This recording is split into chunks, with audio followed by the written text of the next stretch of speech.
Ruins. Oh, welcome. Magkano kaya entrance? How much the entrance?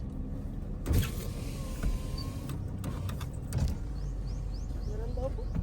150. Per head. Ano meron dyan? Hindi ko lang po. Tignan mo kung sila mapasok. 50.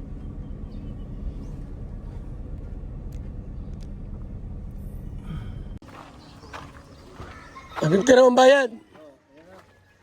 Ilang oras kayo dyan? Ilang oras kayo? Picture lang. Picture lang. O sige, 200 nila, 200. Picture lang.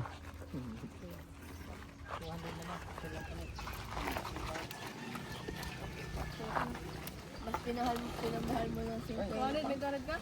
O, akin na 150. Dito lang ako. Picture lang lang kailangan. Ano No? bayadan mo? So yan po mga kaibigan. Last day sa Bacolod. Ruins. Entrance. Ito na po yung lumang building sa Bacolod, the ruins. Ginawa itong tourist spot. 150 per head ang bayad. Pag estudyante, 80 pesos. Mga kaibigan. 80 pesos. Yan po. Yes, magandang araw po sa ating lahat. Yan po, the ruins ng Bacolod. Ng Bacolod City. Ito yung tourist spot nila po dito. Tourist spot nila dito. Yan na po.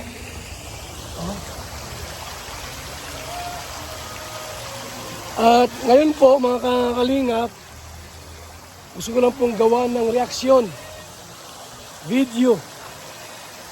Yung pong sinabi po ni Gilo sa kanya pong live, mga kalingap, mga kaibigan. Ito yung kanyang live po. Bigyan ito ng reaksyon. Itong sinabi ni Gilo.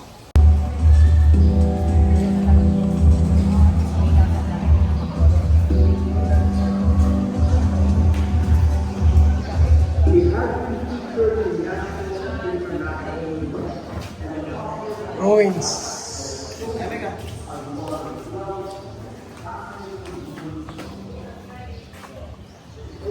So yan po mga kaibigan ha. Nasa ruins tayo. At ito yung video po ni Jello na kanya pong ginawa at sinabi. Jello, dagdagan mo pa charity mo, sabi sa Karaba dapat maka-8 charities sa suporta kami sa iyo. Sige po, hindi lang 8 yan kapag may pang suporta. Saka hindi na nila kailangan na hindi na nila ako kailangan utusan. Okay? So may nag-comment po ata doon sa live po niya na sabi, Kuya Jello, dagdagan mo ang charity mo, sabi ng Karaba. So wala raw problema po. Wala daw pong problema. So tumatakbo sa utak at isip ni Jello na ang nagsabi po ay itong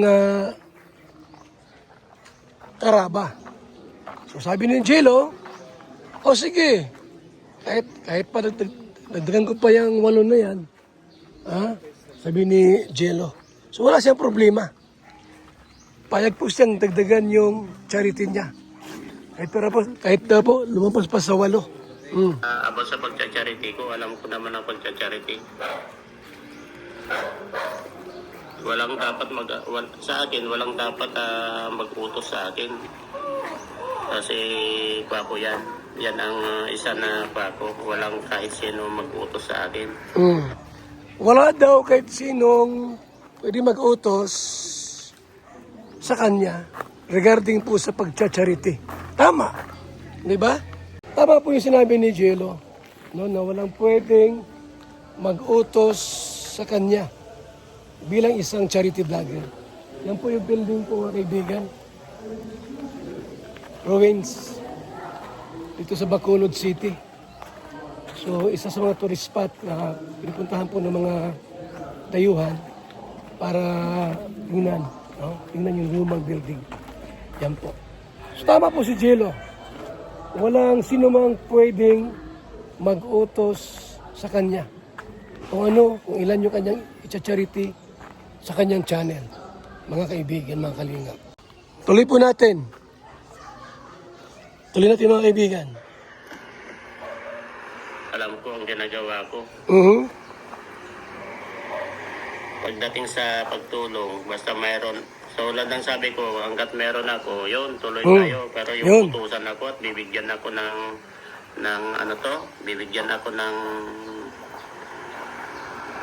limitasyon. Limitasyon yung kota. Ayoko yung ganon. Binibigyan ako ng kota. May sarili akong mundo. Yun. Pagdating sa ganyan. Pero yung inuutusan ako, nabigyan ako ng kota. Bakit? Hawak na ba nilang buhay ko? So yan po ha. Ano po ang masasabi niyo po tungkol dito sa live ni Jello? Na sino kayo para ako ay utusan na magbigay ng kuta, mga kaibigan? So sa palagay niyo po,